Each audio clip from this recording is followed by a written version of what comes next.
Everybody, welcome to my new channel unlock dreams, एक उड़ान सपनों की ओर। तो चलिए, सबसे पहले तो मैं थैंक्स करना चाहूंगा हमारे सारे के सारे व्यूअर्स को, हमारे सारे के सारे ऑडियंस को। हम ये कहना चाहते हैं स्पेशली उन सब लोगों का थैंक्स जो हमें सपोर्ट करते हैं। तो चलिए, सपोर्ट करने के बाद आप लोगों की स्पेशली आज जो विश है वो है कुंवर राज सोलंकी जी की, और उनकी इस रिक्वेस्ट पे हमने आज का वीडियो प्रिपेयर किया है। तो ये आज का वीडियो उन्हीं को डेडिकेटेड है। तो चलिए शुरुआत करते हैं आज के वीडियो की। आज का वीडियो जो है वो है detailed discussion about CA, that is chartered accountant. Topic शुरू करने से पहले छोटी सी रिक्वेस्ट, अगर आपने अब तक मेरा चैनल सब्सक्राइब नहीं किया है तो कोई दिक्कत नहीं है, अब कर लीजिए। साथ ही साथ बेल आइकन को प्रेस कर लीजिए। पर आपसे एक छोटी सी रिक्वेस्ट और, कि जितनी भी इंफॉर्मेशन आपके पास अवेलेबल है, जो मेरे वीडियो में अवेलेबल है, प्लीज लोगों तक शेयर जरूर करिए। सब्सक्राइब नहीं भी करेंगे तो चल जाएगा, मुझे कोई प्रॉब्लम नहीं है, बट शेयर करना ना भूलें प्लीज प्लीज प्लीज। तो चलिए शुरुआत करते हैं आज के टॉपिक की। आज का टॉपिक है CA, that is chartered accountant. जैसा कि हमने प्रीवियस वीडियोस में डिस्कस कर लिया था कि सीए एक ऐसा फील्ड है जिसको आर्ट्स, कॉमर्स और साइंस तीनों स्ट्रीम के लोग कर सकते हैं। तीनों स्ट्रीम के 12th क्लास कंप्लीट करने के बाद आप इसको कर सकते हैं। सबसे ज्यादा बेनिफिट जो होता है वो होता है कॉमर्स वाले बच्चों को, क्योंकि उसमें अकाउंट्स का सब्जेक्ट है और अकाउंट सब्जेक्ट उनके पास ऑलरेडी 11th और 12th में होता है। अदरवाइज कुछ ऐसे सब्जेक्ट्स हैं जो आपको बहुत ज्यादा डिटेल, मुझको लगता है कि बहुत ज्यादा दुखी करने वाले नहीं है। तो आप भी, अगर आप आर्ट्स फील्ड से हैं, साइंस फील्ड से हैं, तो भी आप इस सब्जेक्ट को, इस कोर्स को कर सकते हैं। इस कोर्स को करने के लिए सबसे पहले मेरा क्वेश्चन है कि व्हाई सीए, सीए क्यों करना चाहिए। तो सबसे पहले मेरा सीए को करने का जो कंसेप्ट है, मतलब मेरे को जो लगता है कि ये कंसेप्ट होना चाहिए, वो देखिए।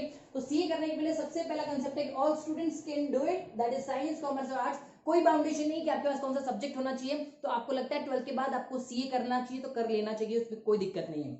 दूसरा, नो रिजर्वेशन। रिजर्वेशन का मतलब आरक्षण इसमें नहीं है। मतलब जो जितना अच्छा परफॉर्म करेगा वो उतना ऊपर के लेवल की सक्सेस को गेन कर लेगा। मतलब कोई रिजर्वेशन नहीं, ऐसा कोई प्रॉब्लम नहीं आएगा कि आप जनरल से हैं, एसटी से हैं, ओबीसी से हैं या एससी हैं, कोई फर्क नहीं पड़ता है। यहां पर आप अपनी बेस्ट लेवल की परफॉर्मेंस दीजिए और सीए में सेलेक्ट हो जाइए। साथ ही साथ नो डोनेशन, इसमें किसी तरह का डोनेशन नहीं होता है। आपको सीधा सीधा बस जो फीस लगती है उसी फीस को भरना है, और उसके बाद आपको ये डिग्री जो है आपकी काबिलियत के दम पे, आपके काबिलियत के बल पे मिल जाती है। साथ ही साथ लास्ट में लिखा मिनिमम फीस। ये पूरा का पूरा जो कोर्स है वो कुछ 4 साल के आसपास होता है, बढ़ता भी है तो 4 साल से ज्यादा जा सकता है, बट मिनिमम 4 साल का ये कोर्स है। और 4 साल का ये कोर्स जो है वो सिर्फ 2 लाख रुपए तक की फीस में निपट जाता है, कंप्लीट हो जाता है। तो आप लोगों से मेरी एक छोटी सी रिक्वेस्ट है, अगर आपको लगता है कि कोई और ऑप्शन आपके पास अभी अगर नहीं है तो आप सीए करें, और सीए करने की वजह से आपके पास multi dimensional facilities, multi dimensional career options खुल जाते हैं। तो उसको देखते हैं कि इसके बाद क्या क्या ऑप्शंस होते हैं। तो सबसे पहले हम बात करते हैं कि सीए जो है उनके क्या क्या काम है। तो सबसे पहले वो ऑडिट करते हैं। वैसे तो मैं बता दूं, सीए का सीधे सीधा नाम जो आपने पढ़ा था चार्टेड अकाउंटेंट। अकाउंटेंट का मतलब अकाउंट से रिलेटेड सारा नॉलेज जो है वो इनके पास होता है। तो इसमें ये ऑडिट करते हैं।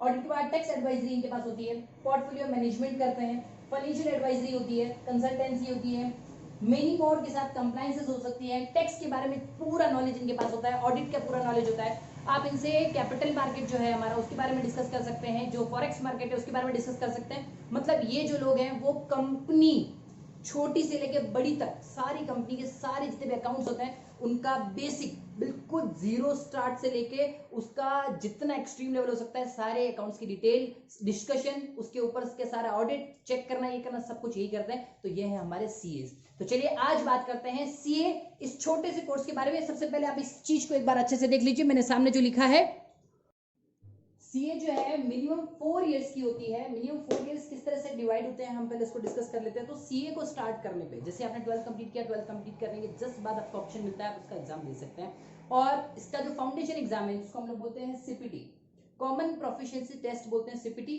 तो सीए का जो इनिशियल है दैट इज सीपीटी। सीपीटी के बाद आता है, अगर आप सीपीटी क्लियर हो जाते हैं तो आपको 4 वीक की ट्रेनिंग मिलती है। 4 वीक की ट्रेनिंग के बाद, मतलब उस सीपीटी और उस इंटरमीडिएट, मतलब उसका सेकंड लेवल जो होता है दैट इज सीए इंटरमीडिएट, जिसको हम लोग आईपीसीसी बोलते हैं। इंटरमीडिएट जो होता है उसके अंदर 2 ग्रुप में एग्जाम आपको देने होते हैं, और अगर वो आपका क्लियर हो जाता है तो फिर आपको मिलती है 3 साल की आर्टिकलशिप। 3 साल की आर्टिकलशिप जो है उसमें आपको सब कुछ सिखाया जाता है कि सीए के फंक्शंस क्या है, सीए को कौन कौन से काम करने होते हैं, और उस काम को आपको प्रैक्टिकली परफॉर्म करना होता है। उस 3 साल की जो आपकी पूरी ट्रेनिंग चलती है, उस 3 साल की ट्रेनिंग में एक 4 जो वीक है 4 वीक्स की एक एडवांस ट्रेनिंग और होती है, वो आपके बहुत काम की होती है, दैट इज आईटी और एसएम के रिगार्डिंग आपको एक ट्रेनिंग मिलती है। उसके बाद सीए फाइनल एग्जामिनेशन होता है। सीए फाइनल एग्जामिनेशन में भी 2 ग्रुप होते हैं और दोनों ग्रुप आपको क्लियर करने होते हैं और दोनों ग्रुप क्लियर करने के बाद आप सी हो जाते हैं। अब अगर हम लोग इसको कॉस्टिंग वाइज एक बार देखें, मैं सिंपल सा पहले आपको कॉस्टिंग का एक आइडिया दे देता हूँ। इसमें कॉस्टिंग जो है आपकी 2 लाख के आसपास कैसे रहती है, तो उसका एक आइडिया दे देता हूँ। फिर मैं आपको बताऊंगा कि सीए इनिशियली सीए फाउंडेशन में आपको क्या क्या करना रहेगा, कौन कौन सब्जेक्ट पढ़ने रहेंगे, उसके बाद सीए इंटरमीडिएट के लिए और सीए फाइनल के लिए। चलिए स्टार्ट कर लेते हैं एक बार। ये वो फीस है जो आईसीएआई, मतलब सीए को करवाने वाले कौन है, सीए जो है ना वो आईसीएआई द्वारा चलाया गया एग्जामिनेशन है।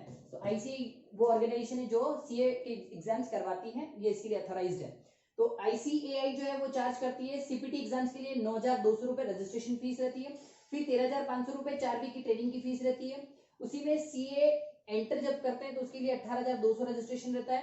सीए फाइनल के लिए 22,000 रुपए के आसपास रजिस्ट्रेशन रहता है। 4 वीक की एडवांस ट्रेनिंग जब रहती है तो उसमें 7,500 रुपए, एग्जाम फीस टोटल 10,000 रुपए, और बुक्स जो है वो सीए की तरफ से बिल्कुल फ्री आती है, मतलब आईसीए से बिल्कुल फ्री बुक्स आती है। दैट इज 80,400 रुपीज जो है वो आईसीआई को हमको चार्ज करना होता है, मतलब आईसीआई जो है ना उसको हमको देना होता है। तो आईसीआई के बाद बात करते हैं कोचिंग का। अब जब आप बात ही कर रहे हैं तो सीपीटी के लिए जब भी इनिशियली, क्योंकि देखो कॉमर्स में सीए वाले जो बच्चे हैं स्पेशली कॉमर्स स्ट्रीम से, जो उनको तो ज्यादा फर्क नहीं पड़ता, वो तो ऑलमोस्ट इसके लिए प्रिपेयर होते हैं। बट अगर आप साइंस से या आर्ट्स से जा रहे हैं और अगर आप सीए का फाउंडेशन करना चाहते हो तो उसकी कोचिंग फीस जो है वो 35,000 के आसपास रहती है। I am not exactly saying कि 35,000 ही होती है, बट इसके बीच में एक रेंजिंग रहती है 30,000 टू, तो मैंने एक एवरेज लिया दैट इज 35,000। ट्रेनिंग का कोई चार्ज कोचिंग इंस्टीट्यूट नहीं करते हैं, बट इंटरमीडिएट जो सीए इंटरमीडिएट होता है आईपीसी, उसके लिए एग्जामिनेशन फीस, सॉरी उसके लिए जो कोचिंग फीस है वो है 60,000 रुपीज। और उसके बाद सीए फाइनल के लिए जो कोचिंग फीस है वो है 80,000 रुपए के आसपास। ये मार्केट ट्रेंड बता रहा हूँ आपको, मार्केट ट्रेंड में अभी ये चल रहा है। तो कोचिंग के साथ अगर आप कोचिंग की बुक्स जो है वो वहां से जो प्रोवाइड होता है उसका जो फोटोकॉपी और ये वो जो भी करते हैं उसके लिए 15,000 ने एक एडिशनल अमाउंट निकाल के रख दिया। तो कुल मिला के कोचिंग की तरफ से जो फीस लग सकता है हमने उसका भी एक एवरेज निकाला, दैट इज 1,90,000 के आसपास। और आईसीएआई जो आपके लिए चार्ज करता है उसमें हमारा आ रहा था 80,400 के आसपास। अगर आप कोचिंग नहीं करते तो सिर्फ 80,400 रुपए में आपका काम हो जाता है। बट आपको पता है कि क्योंकि इसके लिए कोई वी कैन से स्कूल नहीं होता है, कॉलेज नहीं होता, तो आपको कहीं ना कहीं तो उसको पढ़ना होता है, तो इसके लिए आपको कोचिंग सेंटर तो जाना ही होता है। तो कोचिंग सेंटर से आपको जो हेल्प मिलती है वो हो जाती है 1,90,000 के आसपास, यहाँ पे हो गया 80,400 के आसपास। वैसे तो इसका अमाउंट टोटल जो होता है 2,70,400 के आसपास होता है। बट जब आप 3 साल की आर्टिकलशिप करेंगे तो 3 साल की आर्टिकलशिप में आपको स्टाइपेंड मिलता है 2,000 रुपए per month into 36 month. 36 month मतलब 3 साल के लिए जो महीने हैं उसको, तो हर महीने का 2,000 रुपए जो आपको मिलता है वो 36 से मल्टीप्लाई हो जाएगा, दैट इज 72,000, जो मैंने इसमें से माइनस कर लिया है। तो टोटल अगर आप इसकी कॉस्टिंग देखें तो वो है 1,98,400 रुपीज। तो यहाँ पे जो टोटल कॉस्टिंग आपकी पड़ती है वो रहती है 1,98,400 रुपए। तो आपसे एक छोटी सी गुजारिश है कि आपने अगर इस चीज को समझ लिया है तो सिर्फ 2 लाख रुपए में आपकी सीए कंप्लीट हो सकती है। तो 12th में अगर आप हैं और आपने अगर अभी तक कुछ भी नहीं सोचा है तो इस सब्जेक्ट के बारे में जरूर सोचें, इस कोर्स के बारे में जरूर सोचें, ये आपके लिए बेस्ट कोर्स साबित हो सकता है। तो चलिए अब हम बात करते हैं कि इस कोर्स में आपको किस किस लेवल पे कौन कौन से सब्जेक्ट और कौन कौन से एग्जाम्स देने होंगे और उसके लिए क्या पैटर्न रहेगा। सीपीटी एग्जाम जो है वो एग्जाम आप 12th पास करने के बाद दे सकते हैं, और हर जून और हर दिसंबर में इसके एग्जाम्स होते हैं। तो अगर आप 12th में हैं और 12th में अगर आप प्रिपेयर कर रहे हैं कि आपको इसका एग्जाम देना है तो 12th में ही रजिस्ट्रेशन जो है वो आपको कराना रहता है। तो अराउंड अक्टूबर नवंबर दिसंबर के आसपास के फॉर्म्स आते हैं। आपको आईसीएआई जो है इसकी वेबसाइट पे बने रहना है। इस वेबसाइट पे आपको रजिस्ट्रेशन फॉर्म मिल जाएंगे, रजिस्ट्रेशन का पूरा प्रोसेस पता चल जाएगा, और 9,200 रुपए की फीस रहेगी रजिस्ट्रेशन, उसमें रजिस्ट्रेशन करा लीजिए। आईसीआई में रजिस्ट्रेशन होते ही, ये ऑनलाइन ऑफलाइन दोनों किए जा सकते हैं, तो ये रजिस्ट्रेशन होते ही आप एलिजिबल हो जाते हैं जून और दिसंबर के जो भी एग्जाम आप देना चाहें उसके लिए। तो एक बार आप रजिस्टर कर लीजिए अपने आप को। रजिस्टर करने के बाद, मतलब रजिस्टर होने के लिए जरूरी नहीं आप 12th पास हो, आप 12th के चलते चलते रजिस्टर करा सकते हैं, बट 12th के एग्जाम होने के बाद फिर जून और दिसंबर में आप इसके एग्जाम दे पाएंगे। चलिए जून और दिसंबर में तो समझ में आता है और रजिस्ट्रेशन फीस भी समझ में आती है। अब बात करते हैं पेपर पैटर्न के बारे में। तो इसमें जो पेपर है उसमें 2 पेपर होते हैं। सीए के फाउंडेशन एग्जाम की हम लोग बात करें तो उसमें 2 पेपर होते हैं। तो पहला पेपर जो है वो होता है अकाउंट्स और मर्केंटाइल लॉ। अकाउंट्स जो है वो 60 मार्क्स का होता है और मर्केंटाइल लॉ जो है वो 40 मार्क्स का पेपर होता है। ये दोनों पेपर मिलकर एक पेपर बनता है। दूसरा पेपर जो है वो economics, maths and quantitative aptitude का बनता है। तो इकोनॉमिक्स में 50 मार्क्स का पेपर रहता है और मैथ्स एंड जो क्वांटिटी एप्टीट्यूड होता है वो 50 नंबर का रहता है। अब बात आती है, ये तो हो गया paper pattern.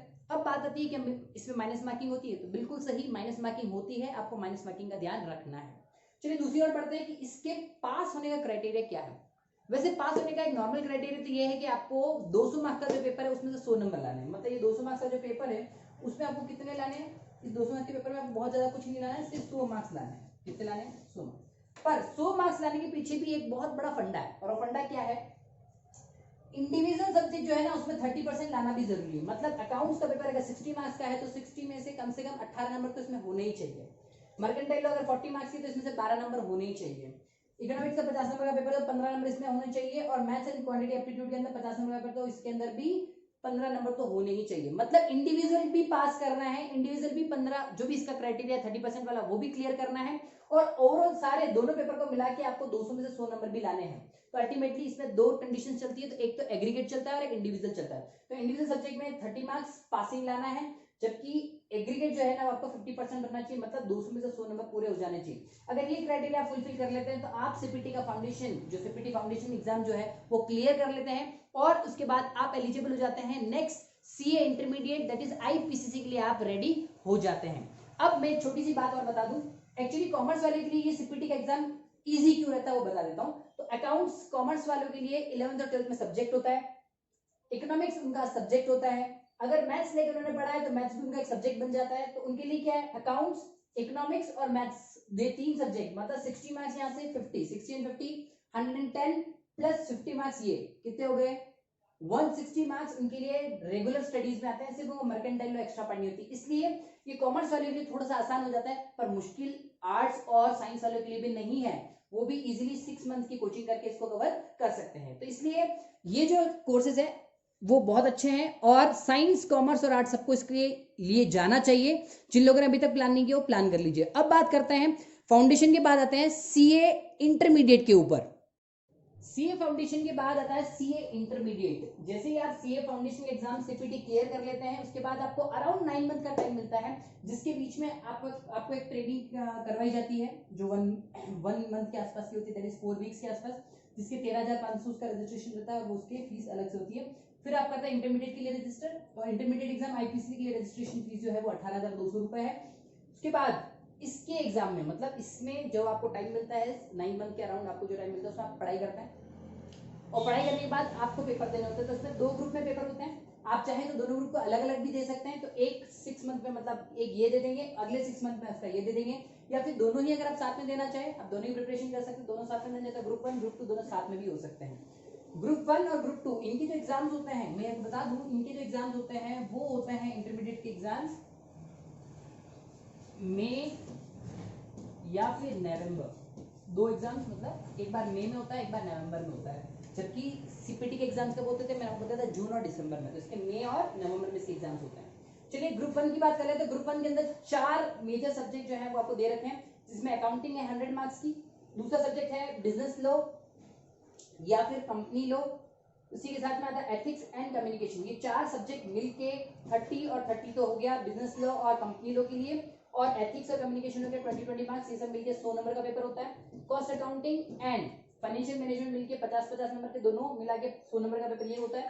Taxation, indirect tax और डायरेक्ट टैक्स मिलके 60 + 40, इन दोनों को मिला के 100 नंबर का पेपर होता है। मतलब ये ग्रुप 1 जो होता है वो कितना होता है, 400 नंबर का होता है। कितना होता है, 400 नंबर का। वहीं ग्रुप 2 की तरफ चलते हैं। एडवांस अकाउंटिंग है जिसके अंदर 100 नंबर की, ऑडिटिंग एंड एश्योरेंस उसमें 100 नंबर की, आईटी एंड एसएम, आईटी का मतलब इंफॉर्मेशन टेक्नोलॉजी और एसएम का मतलब स्ट्रेटेजिक मैनेजमेंट, मिला के है 50 और 50 100 नंबर की। तो ये टोटल जो इनका सबको अगर अपन ऐड कर दें तो टोटल मिला के ये होता है 700 नंबर का पेपर, और 700 में से आपको 50% मतलब 350 नंबर लाना जरूरी है। बट इंडिविजुअल कंडीशन भी लगेगी, इंडिविजुअल सब में 40% लाना भी जरूरी है। मतलब इंडिविजुअली तो आपको इन सब के अंदर 40% मार्क्स तो लाने ही है, और एग्रीगेट इसका कितना हो जाना चाहिए, 350 हो जाना चाहिए, तब जाके ये आपका सेक्शन क्लियर हो जाता है। इसमें एक अच्छा बेनिफिट ये भी है कि आप ग्रुप 1 को 6 महीने में दे सकते हैं, और उसके अगले 6 महीने में आप चाहे तो दूसरा ग्रुप दे सकते हैं। ये आपके लिए बहुत बड़ा बेनिफिट मिलता है। और कई सब्जेक्ट्स में ऐसे भी है जिसमें आप अगर डिस्टिंक्शन ले आते हो तो उसके एग्जाम, उस पेपर को आपको वापस देने की जरूरत नहीं पड़ती है। तो ये था एक छोटा सा कंसेप्ट, छोटा सा idea about the intermediate exam. अब बात करते हैं सीए फाइनल एग्जाम जो है वो और उसका क्राइटेरिया क्या है। सीए फाइनल की बात कर लेते हैं। सीए फाइनल जो होता है वो अगर आपने आईपीसी से क्लियर कर लिया है, आपने इंटरमीडिएट अगर क्लियर कर लिया है, तो इंटरमीडिएट के बाद, इंटरमीडिएट क्लियर करने के बाद आपको 3 साल के लिए आर्टिकलशिप में जाना होगा। आर्टिकलशिप आप किसी भी प्रोफेशनल, मतलब ऑलरेडी प्रोफेशनल ही होते सारे के सारे, बट ऑलरेडी जो रेपुटेड सीएज है उसके अंदर आपको ट्रेनिंग करने को मिलता है, आपकी पूरी ट्रेनिंग चलती है। उसी बीच में एक और ट्रेनिंग होती है जो वही 4 वीक्स के आसपास की होती है, 1 महीने के आसपास। 7,500 उसकी ट्रेनिंग फीस लगती है। वो एडवांस ट्रेनिंग होती है जो ICAI आपके लिए कंडक्ट करवाता है।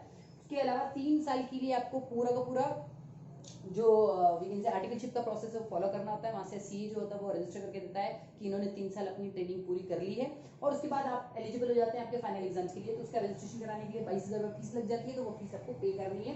ICAI के ऊपर ऑनलाइन और ऑफलाइन दोनों तरह के प्रोसेस अवेलेबल है। अब बात करते हैं इसमें जो एग्जाम्स होते हैं 2 ग्रुप में होते हैं, तो ग्रुप 1 और ग्रुप 2। वो भी मैंने बताया था पिछली बार आपको, ग्रुप 1 आप चाहे तो एक बार में दे दीजिए और फिर अगले 6 महीने बाद वापस ग्रुप भी दे दीजिए, या फिर आप चाहें कि दोनों एक साथ देना चाहते हैं दोनों एक साथ भी दे सकते हैं। तो ग्रुप 1 की बात करते हैं, तो ग्रुप 1 में आपको देना है फाइनेंशियल रिपोर्टिंग का पेपर 100 नंबर का, स्ट्रेटेजिक फाइनेंशियल मैनेजमेंट दूसरा पेपर रहेगा, तीसरा एडवांस ऑडिटिंग एंड एथिक्स करके तीसरा पेपर रहेगा, चौथा corporate law and allied law करके चौथा पेपर रहेगा। ये आपके मिलते हैं, बनते हैं 400 नंबर।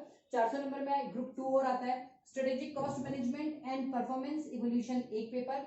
एक ऑप्शनल पेपर आपको मिलता है, पहले ये एक ही पेपर होता था, पर अभी ऑप्शनल हो गया। इसके अंदर बहुत सारे पेपर थे, टोटल 6 पेपर है, तो 6 में से कोई एक पेपर आपको सेलेक्ट करना था, जिसमें इंटरनेशनल टैक्सेशन हो गया, इकोनॉमिक्स के ऊपर एक कोई टॉपिक है, तो इस तरह के उसमें आप ICAI की इस पे जाएंगे वेबसाइट पर आपको सारा मिल जाएगा।